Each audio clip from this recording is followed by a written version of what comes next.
नमस्कार, मैं हूं ये त्रिपाठी। आप देख रहे हैं mid day talk. Mid day talk में आज हम बात करेंगे बिहार में सिंहासन सत्तारूढ़ हो गई फिर से एक बार एनडीए सरकार।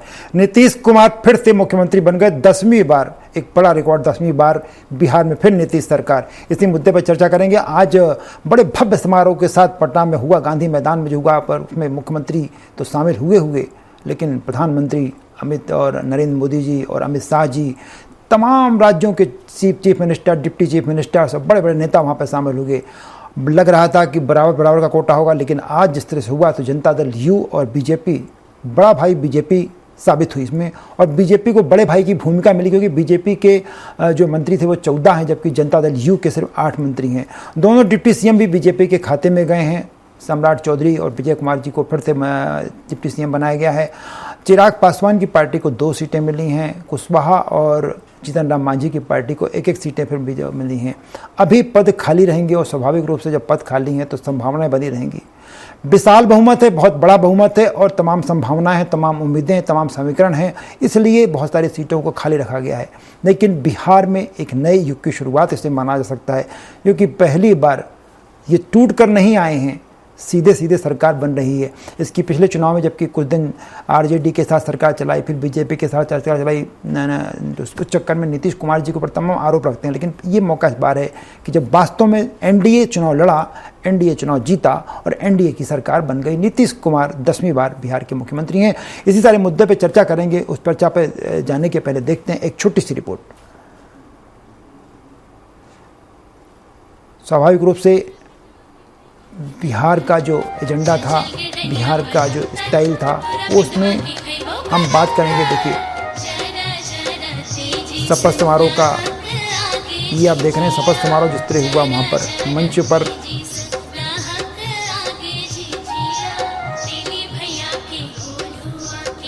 स्वाभाविक रूप से बिहार के लिए एक ऐसे मंच की शुरुआत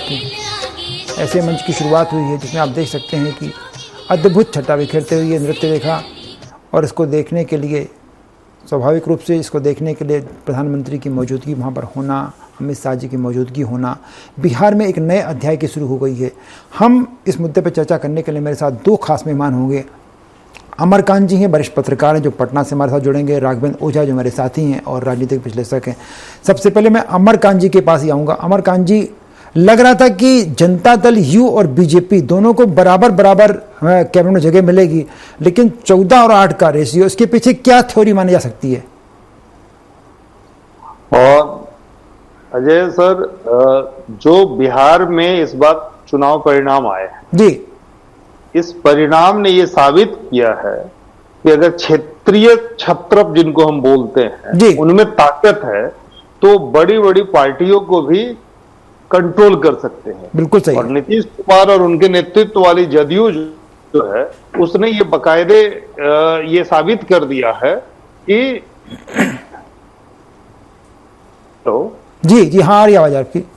नीतीश कुमार और उनकी पार्टी जदयू ने यह साबित कर दिया है कि बिहार के असली बादशाह वही जी। और आप जो अभी देख रहे हैं, जिस तरीके से शुरुआती दौर में जो ओथ सेरेमनी हो रहा है जी, तो उसमें जिस तरीके से जदयू को प्रमुखता दी गई है जी, जबकि वहां पे भाजपा के सारे दिग्गज मौजूद हैं। हाँ, ये कहीं ना कहीं ये दिख रहा है कि जिनके कारण ये सत्ता का सुख मिल रहा है एनडीए को, उनको वो प्रॉपर हिस्सा देने की, मतलब जो वो एक सुचिता होती है, हाँ, वो कुल मिला करके दिख रही है।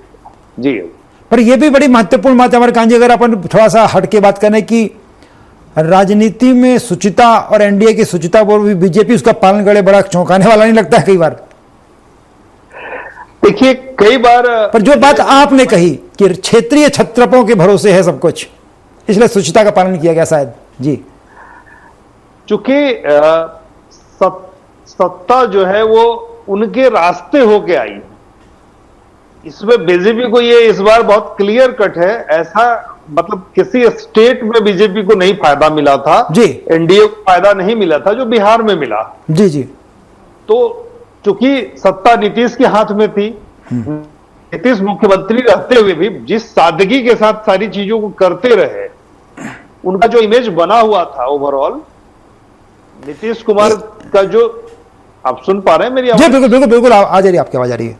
जी, नीतीश कुमार सत्ता में रहते हुए चौथी पांचवी बार मुख्यमंत्री, पिछले 20 साल से मुख्यमंत्री रहते हुए जी जिस सादगी से रहते हैं, तो उनको ओवरटेक कर पाना या उनको इग्नोर कर पाना भाजपा को बहुत महंगा पड़ सकता था। जी जी, और एक पूरे एक चुनाव मैसेज में आप देखेंगे कि सीट बंटवारे में थोड़ी सी बीजेपी ने जरूर थोड़ी सी कंजूसी की थी, हाँ। लेकिन अब वो इस मोड में नहीं है कि आगे जेडीयू को हल्के में ले। वही बात अमरकांत जी, वही बात मेरे दिमाग में आ रही थी कि सीट बंटवारे में आपने बराबर एक हिस्सा दिया, जीते तो आप बड़े भाई की भूमिका में आ गए, सारी बातें हो गई, लेकिन उसके बाद भी अगर बीजेपी सुचिता और जिसकी बात कर रही है तो उससे साफ झलक रहा है कि भैया हमको साफ लग रहा है कि केंद्र की सरकार की चाबी अभी भी नीतीश कुमार के हाथ में है। बेसिकली बिहार एक बड़ा प्रांत जी। है और यहाँ जो लोकसभा सीट है उसकी भूमिका केंद्रीय राजनीति में महत्वपूर्ण रही है। आप जी। देखेंगे थ्रू आउट पिछले 25-30 सालों 40 सालों का आप देखेंगे जी। तो बहुत सारे इंपॉर्टेंट लीडर बिहार से निकल करके गए हैं जो सेंट्रल पॉलिटिक्स के हिस्सा बने हैं, सेंट्रल मिनिस्ट्री में उनको महत्वपूर्ण पोर्टफोलियो मिलता रहा जी। है। तो इस बार भी स्पष्ट यह है कि जिस तरीके से बिहार की जनता ने एनडीए को पसंद किया है, हाँ तो जो भावी जो 27 का जो दिख रहा है, अगला रण जो दिख रहा है, जी तो उसमें ये लोग निश्चित तौर पर रहेंगे कि हाँ, इस जो मैंडेट है उसके खिलाफ काम न करें। उसके खिलाफ काम फिर नहीं अगर हो इसके खिलाफ काम करेंगे तो खामियाजा भुगतना पड़ सकता है। बिल्कुल बिल्कुल। मेरे साथ राघवेंद्र ओझा। राघवेंद्र, थोड़ा सा मैं ये समझना चाहता हूं कि इस पूरी कहानी में लग रहा था पहले डिप्टी सीएम के खिलाफ बड़ा माहौल बना था, उनके साथ वहां पे ये मतलब डिप्टी सीएम तक को कहना पड़ा था कि इसमें कि पुलिस व्यवस्था नहीं हो कुछ भी, और आज वही डिप्टी सीएम फिर डिप्टी सीएम बन गए। नंबर एक, इसके पीछे क्या समीकरण हो सकता है? और दूसरा जो बात मैं कह रहा था कि ओबीसी एससी एसटी को जो मैनेज करने की कोशिश की, उसके साथ मुस्लिम, ये कैलकुलेशन थोड़ा समझाइए आप। बिल्कुल बेहद महत्वपूर्ण था, लेकिन मैं शुरुआत वहां से करना चाहूंगा त्रिपाठी जी, क्योंकि चुनाव से पहले एक जो नारा था 25 से 30 फिर से नीतीश, उस पर तो मैंडेट सामने आया, वो हम सबने देखा, आपने देखा, पूरे बिहार ने देखा और पूरे देश ने देखा। और खुद प्रधानमंत्री नरेंद्र मोदी जब बिहार आज पहुंचते हैं तो इस बात का संकेत है, जिस तरह से आप अभी बात भी कर रहे थे कि नीतीश कुमार क्या मायने रखते हैं भारतीय केंद्र की राजनीति में भी। अब आते हैं आपके सवाल पर कि जिस तरह से उप मुख्यमंत्री को लेकर जो सवाल था, जो सम्राट चौधरी को लेकर सवाल उठ रहे थे, सम्राट चौधरी को लेकर ये सवाल उठ रहे थे कि उनको बनाया जाएगा नहीं बनाया जाए। बिहार के इतिहास में यह भी पहली बार हुआ है कि डिप्टी सीएम के फेसेस को रिपीट किया गया। त्रिपाठी जी, बात मैं फिर से रिपीट कर रहा हूं, क्योंकि चाहे वो सुशील कुमार मोदी रहे हो, चाहे वो तारकिशोर प्रसाद जी रहे हो, चाहे वो मीरा देवी जी रही हो, इन तीनों को कभी रिपीट नहीं किया गया चुनाव के बाद। लेकिन सम्राट चौधरी के रिपीट होने के पीछे की कहानी अगर बात कर ले, उस समीकरण की बात कर ले, तो जो चीज साधने की कोशिश भारतीय जनता पार्टी और खासकर एनडीए ने की है, क्योंकि सम्राट चौधरी कुशवाहा जाति के एक बहुत बड़े चेहरा हैं और 45,000 प्लस वोट से उन्होंने तारापुर से अपने चुनावी मैदान में उन्होंने जीत हासिल की है। अगर बात कर ले बिहार की राजनीति में, तो कुशवाहा 5% से अधिक उनकी जो है वो वोट परसेंटेज है और 71% उसमें से जो है वो भारतीय जनता पार्टी और एनडीए के खाते में सिर्फ और सिर्फ सम्राट चौधरी की वजह से आए थे। तो ये एक लंबी कहानी रही कि सम्राट चौधरी को वापस से मुख्य डिप्टी चीफ मिनिस्टर के फेस को लेकर सामने आना पड़ा और बनाने के पीछे उनको ये शाबाशी भी है कि आपने अच्छा काम किया। मगध की बात कर ले तो मगध में कुल 40 सीटें हैं त्रिपाठी जी, उसमें पिछली बार सिर्फ और सिर्फ 12 सीटें मेरे हिसाब से या 18 सीटें जो है वो भारतीय जनता पार्टी के खाते में थी, लेकिन सम्राट चौधरी के आने के बाद वो रेशियो सीधे डबल हुआ है। वैसा ही शाहाबाद क्षेत्र में देखने को मिला। शाहाबाद में पहले 2 सीटें थी, लेकिन अब इस विधानसभा चुनाव में टोटल 19 सीटें जो है एनडीए के खाते में आई। तो ये वजह रहा कि जो कयास लगाए जा रहे थे कि क्या सम्राट चौधरी बनेंगे, उप मुख्यमंत्री नहीं बनेंगे, तो ये फैक्टर, जो जातिगत फैक्टर बिहार में मैं बार बार कहता हूं और ये बड़ा फैक्टर होता है, इसी फैक्टर की वजह से आज सम्राट चौधरी जो है वापस डिप्टी सीएम की शपथ लेते हुए नजर आए।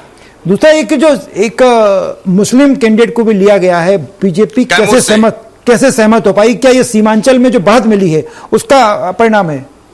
बिल्कुल, लेकिन वो कैमूर सीमांचल में नहीं आता, फिर भी कैमूर से जो जमा खान शायद हैं उनको मंत्रिमंडल में शामिल किया गया है। तो ये देखिए, मैं आपको एक जातिगत समीकरण जिस तरह से साधने की कोशिश एनडीए ने की है वो मैं आपको बता देता हूं। पूरा जातिगत समीकरण मैं दर्शकों को भी बता देना चाहता हूं। राजपूत से 4 मंत्री जो है मंत्रिमंडल में शामिल किए गए हैं, वो म्यार से 2 हैं, ब्राह्मण 1, कायस्थ 1, कुशवाहा 3, कुर्मी से 2, वैश्य 2, यादव। सबसे बड़ी बात त्रिपाठी जी, यादव से भी 2 मंत्री जो है इस बार, एक रामकृपाल यादव पटना से और दूसरे जो यजेंद्र यादव हैं सुपौल से, उनको शामिल किया गया है। तो यादवों की भी जो वोटर लिस्ट, वोटर परसेंटेज इस बार एनडीए के पाले में आए थे, उसका नतीजा ये कि 2 बड़े चेहरे जो यादव के हैं वो मंत्रिमंडल में शामिल किए गए हैं। मुस्लिम से जिस तरह से आप कह रहे हैं कैमूर से जमा खान, उनको शामिल किया गया है, और दलित से 5 और ईबीसी से 1। लेकिन जो सीमांचल में वोट परसेंटेज एमआईएम के बाद कटने के बाद जो भारतीय जनता पार्टी के हिस्से में आई थी, तो शायद जिस तरह से आप कह रहे हैं ये कोशिश है कि आगामी चुनाव में, आगामी रणनीतियों के लिए एक मुस्लिम मंत्रिमंडल में भी मुस्लिम कैंडिडेट को भी जिम्मेदारी तो मैसेज देने की कोशिश बीजेपी ने की, आप हमारे साथ रहोगे तो हम आपके साथ जुड़ने को तैयार हैं। अमरकांत जी, एक बड़ा मुद्दा यह था कि जिस तरह का पूरा माहौल बना, सरकार बन गई, अब सरकार काम करेगी, लेकिन क्या सरकार इस बार दबाव से हट के, क्योंकि जैसा आपने शुरू में कहा था कि नीतीश कुमार होने का मतलब कुछ और होता है, वो साबित हो गया कैबिनेट के सफल में। अभी तक रिजल्ट के समय लग रहा था कि शायद ना, लेकिन आपने जैसा बताया कि आज कैबिनेट के उसमें साफ साफ दिख गया कि नीतीश कुमार ही हैं। राष्ट्रीय जनता दल या बाकी जो पार्टियां, उनकी स्थिति बहुत खराब है। तो क्या आपको लगता है कि नीतीश जी इस बार पहले से ज्यादा बेहतर बैटिंग कर पाएंगे? निश्चित तौर पे अजय सर, जो अभी माहौल है राजनीतिक, जो इलेक्शन के जो रिजल्ट्स आए हैं जी, उसका असर ये है कि नीतीश कुमार और उनकी टीम जो है वो बहुत जोश खरोश से, चूंकि उनकी दमदार उपस्थिति दिखी है सबको, तो वो जोश खरोश भी पूरे पार्टी में और पूरे लीडरशिप में दिख रहा है जी। और ये बहुत स्पष्ट संकेत दे रहा है कि जो अगली सरकार काम करने वाली है वो पिछले सरकार के मुकाबले थोड़े ज्यादा ही पावर में काम करेगी, क्योंकि नीतीश और पूरी टीम को ये क्लियर अंडरस्टैंडिंग है कि पब्लिक उनके कामों को तारीफ कर रही है, पब्लिक ने उनको इसके लिए चुना है जो वो कर रहे थे जी। तो अब उसको दमदार तरीके से लेकर के आएंगे। और दूसरी महत्वपूर्ण चीज जो है वो कास्ट समीकरण, जो अभी राघवेंद्र जी ने बताया। आप देखिए कि नीतीश कुमार की पार्टी बेसिकली कुर्मी की पार्टी के रूप में मशहूर है जी, जानी जाती है उसी के लिए, और उसमें कुर्मी की पार्टी का जिस पे मोहर ठप्पा लगा रहा है, जिस कास्ट से खुद नीतीश जी आते हैं जी, उसमें अगर 4 मंत्री राजपूत समुदाय से मिला तो ये बहुत चौंकाने वाला चेंज दिख रहा है कि पिछले चुनाव में, अगर लोकसभा चुनाव में बात करें तो राजपूतों को भाजपा ने बहुत हल्के में लिया था। राजपूत समुदाय के लोगों का विरोध लगातार पूरे देश में दिखा था कि उनको हल्के में लिया जा रहा है। बट अभी बिहार में जब बात करें, जो कि जातिगत राजनीति का एक तरह से कहिए कि वो राजधानी है, जहां जातिगत राजनीति पे ही सारा कुछ चलता है, वहां पे अगर इस तरह का चेंज बीजेपी और जेडीयू के लीडरशिप वाली गवर्नमेंट में दिख रहा है, तो ये कहीं ना कहीं एक और मैसेज दे रहा है कि बीजेपी और एनडीए अब ये सोचने को मजबूर हो रही है कि जिनका जितना प्रतिनिधित्व है, जिनकी जितनी ताकत है, उनका प्रतिनिधित्व उतना देना है। तो एक बात और कि जिस तरह से आज हमने देखा कि 14 मंत्री बीजेपी कोटे से हैं, जिसमें दोनों डिप्टी सीएम भी शामिल हैं, तो क्या कोई संभावना तो नहीं दिखती कि जब एजेंडा लागू होगा तो एनडीए के एजेंडे में और जदयू के एजेंडे में या बीजेपी के एजेंडे में कोई तकरार की संभावना दिखती है, कि या सब कुछ स्मूथली चलता रहेगा जिस तरह का माहौल है? देखिए, क्योंकि इन दोनों पार्टियों का जो थिंकिंग लाइन है ना, वो लगभग सेम डायरेक्शन में जी। अगर उनका डायरेक्शन अलग अलग होता तो ये आप जो कह रहे हैं कि वो डिफरेंस आगे बढ़ता, वो हो सकता था। बट क्योंकि दोनों के हित अभी सिमिलर लाइन पे, जिन चीजों को लेकर के बीजेपी राजनीति कर रही है, अगर आप देखेंगे तो पिछले चुनाव से पहले नीतीश कुमार ने लगभग जो समाजवादी सोच थी उनकी, उसको उन्होंने सरेंडर कर दिया था, और उसका असर ये दिखा कि बीजेपी ने भी उनको गले लगा करके रखा है। और इस चुनाव में जी, इस इलेक्शन में उसका भी असर दिखा कि इन दोनों के अच्छे अंडरस्टैंडिंग के कारण इतनी अच्छी जीत मिली है। तो अब हमें नहीं लगता है, एक पत्रकार के रूप में जो मैं देखता हूं, मुझे नहीं लग रहा है कि ये कहीं से भी डिफरेंस खड़ा करने की कोशिश करेंगे। ना तो बीजेपी करना चाहेगी, ना तो जेडीयू करना चाहेगी जी। और चिराग तो माशाअल्लाह चिराग है जी। चिराग तले अंधेरा होता है तो वो अंधेरा बीच बीच में दिखेगा भी, इसमें कहीं कोई संदेह नहीं है। जब वो माननीय प्रधानमंत्री मोदी साहब को आंख दिखाने में परहेज नहीं करते हैं तो नीतीश जी के लिए तो परेशानी वो करेंगे। लेकिन जिस तरह से एनडीए का कुनबा है उसमें चिराग की धमकी या चिराग की दहशत बहुत ज्यादा रोशनी को कम नहीं कर पाएगी। ये भी सच है, बिल्कुल बिल्कुल। राघवेंद्र, मैं एक और चीज समझना चाहता था आपसे कि आपने चूंकि चुनाव के समय लगातार किया, अब जो सरकार बन गई है, सरकार के चेहरे आपके सामने आए, काम इसको करना है, तो आपने जो मुद्दे वहां पर देखे थे, चाहे वो माइग्रेशन वाला मुद्दा हो, इंडस्ट्रियल डेवलपमेंट का मुद्दा हो, और इन मुद्दों पर शायद ये सरकार काम करेगी, चेहरों को देख करके, समस्याओं को देख कर, थोड़ा समझाइए। बिल्कुल, मैं इस सवाल का जवाब दूंगा, लेकिन अभी मैं एक चीज ऐड करना चाह रहा था। जो हाँ, आप लोग बात कर रहे थे नीतीश कुमार की छवि को लेकर, एक बात जो आजकल राजनीतिक गलियारों में बहुत तेजी से उठती है त्रिपाठी जी, नेपोटिज्म को लेकर, डायनेस्टी को लेकर। नीतीश कुमार की छवि इस मामले में भी बिल्कुल सफेद कोरे कागज की तरह है। उनके बेटे निशांत सिंह बिल्कुल राजनीति से बहुत दूर हैं, न ही उन्होंने कभी इस तरह के राजनीतिक मंचों पर हमने उनको देखा है। लेकिन वही अगर बात कर ले एनडीए के जो घटक दल हैं, चाहे जीतन राम मांझी के बेटे हो सुमन, या चाहे उपेंद्र कुशवाहा के बेटे हो, उनको भी मंत्रिमंडल में पार्टी कोटे से शामिल किया गया है। हाँ। इस लिहाज से भी नीतीश कुमार की छवि जो है वो नेपोटिज्म गलियारे से काफी दूर है, इसलिए एक अलग प्रभाव इस मायने में भी रखता है। अब आते हैं आपके सवालों पर। मुद्दों की बात जो चुनाव से पहले थी और उस चुनाव से पहले भी, नीतीश के पहले भी कार्यकाल में जो मुद्दे रहे हैं, पलायन को लेकर, रोजगार को लेकर, शिक्षा को लेकर, स्वास्थ्य को लेकर और ओवरऑल विकास को लेकर जो बात बिहार के लोग करते हैं, आज भी लोग जब ऐतिहासिक गांधी मैदान में जो कार्यकर्ता भी पहुंचे हुए थे, जो वो 3 लाख लोग पहुंचे हुए थे, शपथ ग्रहण समारोह के साक्षी जो लोग बने थे, वो भी जब बाहर निकले त्रिपाठी जी, तो बात यही किए है कि सरकार पर भरोसा तो है, बिहार में बहार बार नीतीश के सरकार बार, लेकिन बात जब मुद्दों की आई तो उन्होंने बस एक यही उम्मीद जताई है नीतीश कुमार के इस नई सरकार से। और सबसे बड़ी बात कि प्रधानमंत्री नरेंद्र मोदी का भी विश्वास जो है बिहार के प्रति बढ़ा है, और ये लोग जो है प्रधानमंत्री मोदी को भी देखते हुए इस बार बिहार में बम्पर वोटिंग के नतीजा यही है कि भारतीय जनता पार्टी सबसे बड़ी पार्टी बनकर उभरी है। तो मुद्दे वही है, पलायन के मुद्दे वही है, शिक्षा के, लेकिन लोगों के भीतर अब एक विश्वास बढ़ा इस डबल इंजन के सरकार पर कि चीजें अब पहले से बेहतर होंगी, विकास की गति जो है वो तेज देखने को मिलेगी। बाहर भी है, नीतीश की सरकार भी है और वही किरदार भी है। मंत्रिमंडल में थोड़ा सा फेरबदल जरूर हुआ है, लेकिन उसमें भी बैलेंस देखने को मिल रहा है। तो इस बैलेंस्ड कैबिनेट मंत्रालय से बिहार के लोग जो है वो विश्वास में है कि अब चीजें बदलेंगी, तस्वीरें बदलेंगी और तकदीर भी बिहार की बदलते हुए नजर आएंगे। वही मुद्दा उठा था कि जिस तरह की सरकार, जिस तरह के फैसले इसमें लिए गए हैं, काम करने वाले फैसले, क्योंकि बहुतों को आप जानते हैं बेहतर व्यक्तिगत तौर पर, तो वही बात उठ रही थी कि क्या अब नीतीश की सरकार, सबका बिहार, क्या संवर पाएगा बिहार? मुद्दा वही था। बिल्कुल बिहार संवरेगा और बिल्कुल बिहार संवरता हुआ नजर आना चाहिए। इस बात का जो है भरोसा लगातार प्रधानमंत्री मोदी भी हर मंच से देते नजर आए हैं। लेकिन अगर इन 5 सालों में तस्वीर उलटफेर नजर आई, क्योंकि देखिए कैबिनेट विस्तार में भी चीजें जो है वो सामने आएंगी। अभी तो कैबिनेट की जो है शुरुआत हुई है।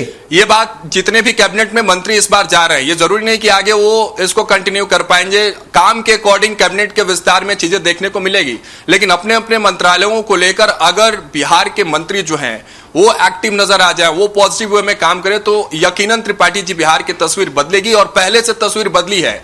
आज हवाई मार्ग की बात कर ले, एयरपोर्ट्स की बात कर ले, स्वास्थ्य सुविधाएं भी पहले से बेहतर हुई है। शिक्षा में हालांकि काम करने की आवश्यकता जरूर बिहार में, क्योंकि मैक्सिमम बच्चे जो है वो पलायन करके पढ़ने जाते हैं, दूसरे शहरों में जाते हैं, उनको तमाम दिक्कतों का सामना करना पड़ता है। रोजगार को लेकर जो है वो बात सरकार को करनी पड़ेगी, फैक्ट्रियां लगानी पड़ेगी। लेकिन अब मोदी के साथ आने के बाद डबल इंजन सरकार पर लोगों का भरोसा भी अब डबल हुआ है, तो इंतजार इसी बात का है कि बिहार में बाहर की वो तस्वीर फिर से देखने को मिले इस डबल इंजन की सरकार में। अमर खान जी, आखिरी टिप्पणी आपसे वही जानना चाहूंगा कि कुल मिलाकर के आपने जो शुरू में एक बड़ी छोटी सी बहुत अच्छी बात, बड़ी गंभीर सरसैया के दोहरे टाइप की आपने जो बात कही थी कि सुचिता, क्या बीजेपी अब, क्योंकि चुनाव जीतना था तब तो आपने तमाम घोषणाएं, तमाम ये 10,000 बांट दिए, सब कुछ आरोप प्रत्यारोप के बीच करते गए, क्या बीजेपी डबल इंजन की सरकार का जो लाभ मध्य प्रदेश, छत्तीसगढ़, राजस्थान, दिल्ली, हरियाणा को देती है, क्या बिहार के साथ उसी सुचिता का न्याय कर पाने की स्थिति में रहेगी? अजय सर, मैं जो समझ पा रहा हूं जी, जिस तरीके से बिहार की जनता ने एनडीए का साथ दिया है जी, उनकी ड्यूटी में, मतलब कहिए इस लेवल का सक्सेस रेट तो शायद आसपास के किसी प्रांत में एनडीए को नहीं मिला, जो बिहार बिल्कुल में नहीं मिला। और आज उसका असर वहां दिख भी रहा है पटना के गांधी मैदान में कि खुद मोदी वहां पे हैं। जी। अमित शाह कल रात में ही पहुंच गए थे, नितिन जी। गडकरी सॉरी नड्डा साहब कल रात में ही पहुंच गए थे। जी। तो जो इम्पोर्टेंस ये लोग दे रहे हैं बीजेपी के लोग, और ये इम्पोर्टेंस ऐसा नहीं है कि फिर 5 साल बाद चुनाव आना है तभी ये जरूरत पड़े। क्योंकि जो चर्चा है कि जिस तरीके से 27 में फिर से एक बार चीजें होनी है, जी। तो अब उसमें बहुत देर मतलब बहुत डिस्टेंस नहीं है, और बिहार के लोग अगर सपोर्ट करेंगे सेंट्रल गवर्नमेंट के फॉर्मेशन में, तो निश्चित तौर पे भाजपा की सत्ता जो पिछले लोकसभा चुनाव में थोड़ी सी हिली हुई दिख रही थी, वो मजबूत होगी। ये सारा समीकरण ये बता रहा है कि बीजेपी को चाहे अनचाहे बिहार को अपने प्राइम फोकस में रखना होगा, और बिहार में विकास की गति को थोड़ी और तेज करनी होगी, तभी वो इसका प्रॉपर लाभ ले पाए। मतलब चले भले नीतीश कुमार, लेकिन रेड कॉर्पेट बीजेपी को यहां भी बिछाना ही पड़ेगा। बिल्कुल बिल्कुल बिल्कुल स्वाभाविक रूप से। राघवेंद्र, एक जो बात मार रही थी कि अब जो तमाम छोटी जातियों के मुद्दे थे, जो आप ओबीसी की बात कर रहे थे, मुस्लिम की बात कर रहे थे, इनको ये मैसेज देने की कोशिश, चलिए आपने मंत्री बना दी, सब बातें की, डेवलपमेंटल स्कीम जब चलेंगी तो क्या इन इलाकों में सिर्फ मंत्री बनाने से, वोट बैंक मजबूत करने से काम चल जाएगा? सरकार को कि यहां डेवलपमेंटल स्कीम्स लेकर के उनके इलाकों तक पहुंचना पड़ेगा। बिल्कुल पहुंचना तो पड़ेगा त्रिपाठी जी, लेकिन ये जिस तरह से समीकरण साधने की कोशिश हर सरकार करती है, वो कोशिश एनडीए के तरफ से भी देखने को मिली है। लेकिन जिस डेवलपमेंट इश्यूज, डेवलपमेंट बेसिस की आप बात कर रहे हैं, जिस आधार पर विकास की इमारत खड़े करने की बात और उस सोच को लोग तक पहुंचाना भी जरूरी होगा। जिस तरह से हमारे वरिष्ठ पत्रकार साहब कह रहे थे कि लोग जो है वो रेड कारपेट बिछाने की जो आप बात कर रहे थे, वो मोदी को बिछाना होगा। और जो मैसेज मध्य प्रदेश, छत्तीसगढ़ से खासकर जो देखने को मिला इन चुनावों में, क्योंकि मुख्यमंत्री मोहन यादव भी वहां पहुंचे थे, ओबीसी चेहरे, बड़े चेहरे माने जाते हैं, और 54% उनकी जो है लोकप्रियता ओबीसी नेताओं में हो गई, स्टार प्रचारकों में हो गई है। नेशनल लेवल पर एक नया सर्वे सामने आया है। तो ओबीसी को साधने का कोशिश तो था, साधा भी गया, मंत्रालय में भी, मंत्रिमंडल में भी, कैबिनेट में भी जगह मिली है। लेकिन बात वही है जो आप कह रहे हैं, मुद्दों को और उन इश्यूज को लेकर उनके बीच जाना होगा, तब जाके नतीजे कुछ और भी आगे पॉजिटिव देखने को मिलेंगे। निश्चित रूप से बिहार को संवारना है। बिहार को हम सुशासन की सरकार बनी, पर बिहार में बाहर तब आएगी जब बिहार संवरेगा। और बिहार को संवरने के लिए निजी मुद्दों को, निजी एजेंडों को बीजेपी और जनता दल यू दोनों को खूंटी पर टांगना पड़ेगा। और उसके बाद जो रेड कार्पेट बिछेगा, चले कोई रेड कार्पेट बिछाकर, तभी बिहार आगे चल पाएगा। धन्यवाद दोनों भाइयों, आपका बहुत-बहुत, अमरकांत जी आपका, राघवेंद्र जी आपका। ये चर्चा यहीं तक, हमारी इस चर्चा, और हमने देखा कि किस तरह दोनों पर हमारे साथी कह रहे थे कि बिहार में नया बहार आएगा। मोदी सरकार, नीतीश सरकार, एनडीए सरकार, कोई भी सरकार कह रहे हैं, लेकिन बिहार को जरूरत है कि आम आदमी तक सरकार पहुंचे और ठीक से पहुंचे, उनकी जरूरतें पूरी करे, ताकि माइग्रेशन का मुद्दा, बेरोजगारी का मुद्दा, इंडस्ट्रीज का मुद्दा, ये मुद्दे सॉल्व होंगे तो निश्चित रूप से बिहार संवरेगा। पर आज की चर्चा बस यहीं तक। कल फिर किस नए विषय के साथ, नए मेहमानों के साथ आपके साथ फिर हाजिर होऊंगा। लेकिन आप जाइएगा मत कहीं, क्योंकि खबरों का सिलसिला चलता रहेगा। सिर्फ देखते रहिए स्वराज एक्सप्रेस।